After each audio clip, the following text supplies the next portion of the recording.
In the West Indies series, if you look at it, the white ball series was shared 4-4. India may have won the ODI series 2-1, but the first ODI, they lost 5 wickets in the chase of a very small total. Then in the second ODI, they lost, but then in the third ODI, they managed to put on a great show. In the T20Is, down 0-2, then they rode back to make it 2-2, but in the final T20I, they lost, they were thrashed by 8 wickets. So, if you take the test matches, 1-0 to India, 2-1 in the ODIs, but a 2-3 loss in the T20Is. How would this tour be looked at? Because many people are not concerned about the Indian cricket team's performances here, because different venue, different kind of an atmosphere, and at the same point in time, we must not panic immediately, because there is still 1.5 months to go for the World Cup. Fair assessment in that sense. But there are certain learnings, there are certain things that the Indian cricket team might have learned. And Rahul Dravid, who had come for the post-match press conference, highlighted some very key aspects. Before I come to the key aspects, he was very happy with one thing, that the debutants who were given a fair chance, say for example Tilak Verma, Yashasvi Jaiswal, Mukesh Kumar, they all excelled. He especially had a lot of praise for Mukesh Kumar, the way his maturity was, the way how he bowled, the way how he was showing in his temperament and everything. Rahul Dravid was very impressed with Mukesh Kumar, Yashasvi Jaiswal and Tilak Verma. But then, what was the major thing that Rahul Dravid said when it came to the one factor that is troubling India? You guessed it, the depth. The key problem for India when it comes to the T20Is is the batting depth. When we saw the playing 11, we all realized that, okay, this is where your batting ends, number 7. And then you are potentially saddled with 3.5 or 4 number 11s. That was the criticism that we had. And Rahul Dravid has acknowledged the fact that yes, there is a problem, because he said, finding depth in our batting is an area we are trying to address. But that's certainly an area we need to look at. How we can not weaken our bowling attack, but have a certain depth in our batting that can go deeper. Rahul Dravid and the management and the captain Hardik Pandya, all of them were caught in a catch-22, and this is an admission. How can we not weaken our bowling and ensure that we have batting depth? So you need number 8 and number 9. Now who can be your number 8 and number 9? If you want to play with your core, can it be Shardul Thakur? Can it be Akshar Patel? Ravindra Jadeja? Maybe it is Jadeja and Shardul. Because Jadeja and Shardul were not there in the West Indies series, going ahead, they may be your number 8 and number 9 in that sense. But how will we ensure that the bowling is not weakened? Because remember, Jaddu can fill that slot up as the spinner. Then you've got Kuldeep Yadav, so that's 2. Siraj, Bumrah, if they are fit, that's your bowling, plus Shardul Thakur. The only if in this case is Shardul Thakur. But we are ready to accept the fact that, okay, he may concede 48-50 runs, but he can give you 3 wickets. As far as the batting is concerned, he can tonk a few. We have seen that in the IPL. But the IPL is a very, very vague yardstick if you have to look at it. In international T20Is, can he do it on a consistent basis? That is the major problem. India in the T20I series against the West Indies had a problem of 4 number 11s.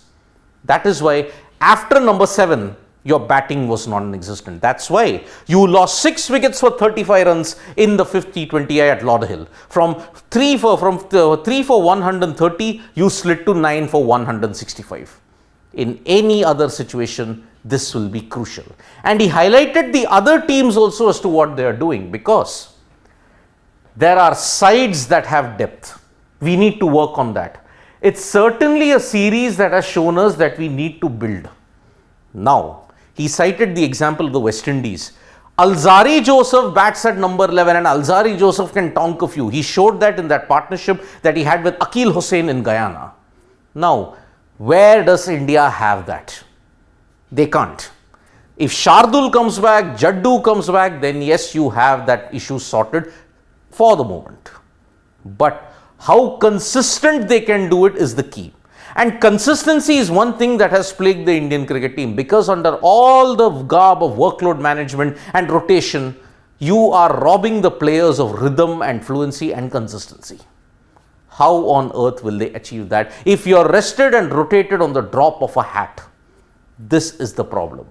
Rahul Dravid has acknowledged that depth is an issue. Agreed. Totally agree. But who created that problem of no depth?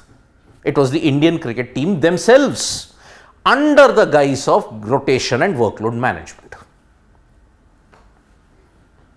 He did acknowledge that mistakes were made in the series.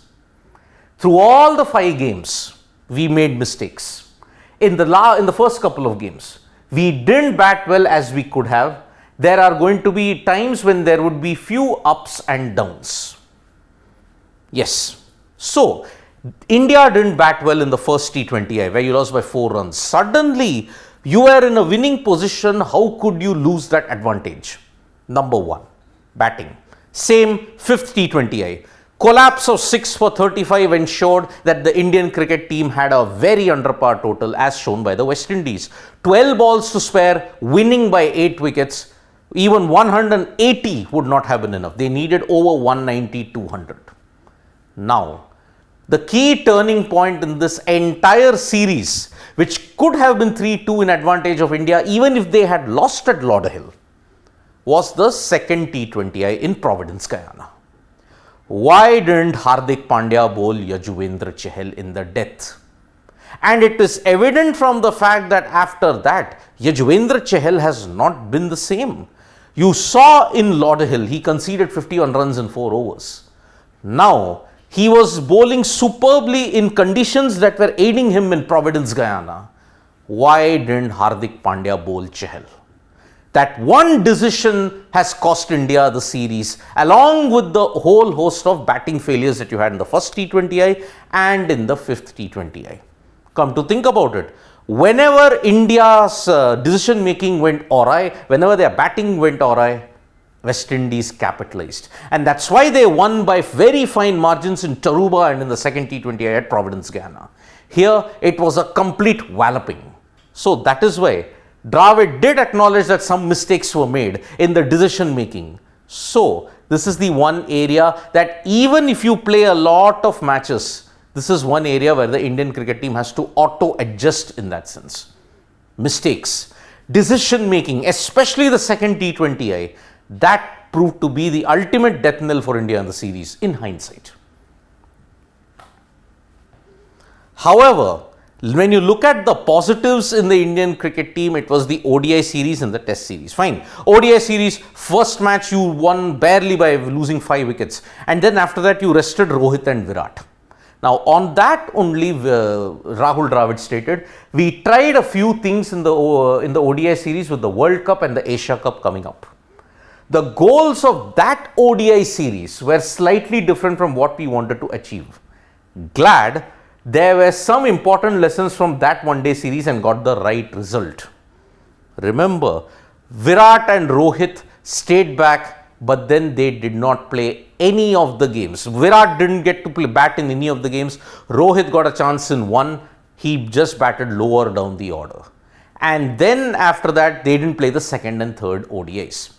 So, if you want to highlight the batting depth in the ODI squad, yes, it was there. Surya Kumar Yadav's form in ODIs, that continues to be worrisome.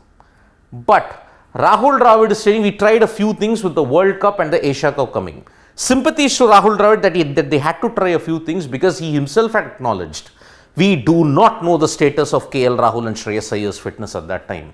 So, realizing that they are living on borrowed time, they had to immediately go for the backups. So, I can understand the Indian team management's conundrum in this situation. The goals were slightly different from what we wanted to achieve. which I think about 51% they have achieved it. 49% there are still some problem areas. I mean, the form of Sanju Samson. Ishan Kishan stepped up, but Ishan Kishan batting at number 4, out of position. When will that chance happen? That we do not know. So overall, if you have to look at it, 4-4 in the white ball series, but lot of people are actually not worried, because West Indies in June and July, the situation will be totally different. Many players would have said that, okay, we don't want to play. There will be a core that might assemble, and because of that, some lessons will be learned. But if you look at the T20I series and the ODI series, if you want to look at World Cup year for both 23 and 24, there is a cause to worry, because Indian cricket team is trying things, but potentially at the wrong time. You cannot prepare for a rainy day by just squandering the fundamentals, and that's what the Indian cricket team has to understand. Now West Indies is done, 3 T20Is against Ireland, but most, barring 1 or 2, most are not going to feature in the Asia Cup or the World Cup. The Indian squad is going to assemble on August 23rd. Before the Asia Cup, they'll have a camp, and then they will head down to Sri Lanka for the Asia Cup. Thank you so much, folks, for joining us for this live. We'll be back with more updates on sports today. Tap that bell icon so that when we go live, and don't forget, we're on Facebook, Twitter and Instagram as well. Thank you.